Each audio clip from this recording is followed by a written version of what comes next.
வந்தே மாதரம் பாடலை கட்டாயம் பாடணும், அரசு நிகழ்ச்சிகளை பாடணும் மத்திய அரசு உத்தரவு போட்டிருக்கு. தமிழக அரசு அதனை ஏற்று செயல்படல, அதை செயல்படுத்த முடியாதுன்னு சொல்லியிருக்காங்க. அதாவது தேசப்பற்று ஒரு மனிதனுக்கு முக்கியம், மொழிப்பற்று அதுவும் முக்கியம். தேசம் தன்னுடைய மொழி இரண்டையும் சமமா பாதிக்கணும். இதை கூட புரிஞ்சிக்க முடியாதவங்க அரசியல் இருக்கிறதுல என்ன நியாயம்னு எனக்கு தெரியும். வந்தே மாதரம் பாடலை கட்டாயம் பாடணும், அரசு நிகழ்ச்சிகளை பாடணும். தேசப்பற்று இல்லாதவர்கள் எதற்கு அரசியலில் இருக்க வேண்டும் என பாஜக மாநில தலைவர் நயினார் நாகேந்திரன் கேள்வி எழுப்பியிருக்கிறார். தேசப்பற்று, மொழிப்பற்று ஆகிய இரண்டையும் சமமாக பார்க்க வேண்டும் எனவும் அவர் வலியுறுத்தியிருக்கிறார். வந்தே மாதரம் பாடலை கட்டாயம் பாடணும், அரசு நிகழ்ச்சிகளை பாடணும் மத்திய அரசு உத்தரவு போட்டிருக்கு. தமிழக அரசு அதனை ஏற்று செயல்படல, அதை செயல்படுத்த முடியாதுன்னு சொல்லியிருக்காங்க.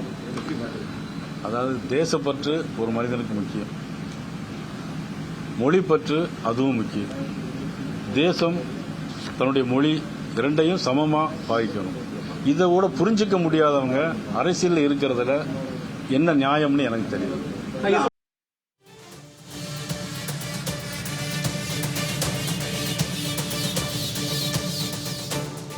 தேசப்பற்று இல்லாதவர்கள் எதற்கு அரசியலில் இருக்க வேண்டும் என பாஜக மாநில தலைவர் நயினார் நாகேந்திரன் கேள்வி எழுப்பியிருக்கிறார்.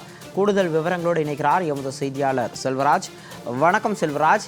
இன்று நடைபெற்ற தமிழக முதலமைச்சர் பங்கேற்ற அரசு விழாவில் வந்தே மாதரம் பாடப்படாததற்கு பாஜக மாநில தலைவர் எதிர்வினையாற்றியிருக்கிறார். இது தொடர்பான விரிவான விவரம்.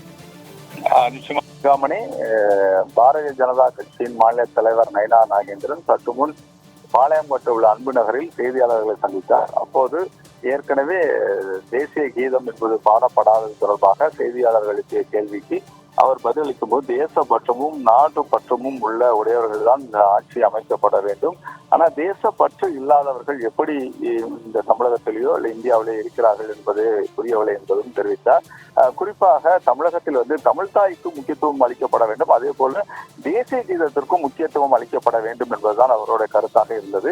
ஏனென்றால் ஒவ்வொரு தமிழகத்தில் ஒரு நிகழ்ச்சி நடைபெற வேண்டும் என்றால் அதில் தமிழ்தாய் வாழ்த்து என்பது முதலில் பாடப்பட்டு முடிக்கும் போது தேசிய கீதம் என்பது பாடப்படுவது வழக்கமாக இருந்த சூழ்நிலையில இது போன்ற தேசிய கீதம் என்பது தற்போது அரசு நிகழ்ச்சிகள் பாடாமல் இருப்பதும் ஒரு வேதனை அளிப்பதாகவும் தெரிவித்துள்ளார்.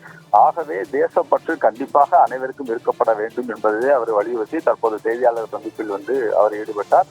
தொடர்ந்து இது போன்ற தேசப்பற்று இல்லாதவர்கள் இந்த நாட்டிற்கே தேவையில்லை எனவும் அவர் தெரிவித்துள்ளார்.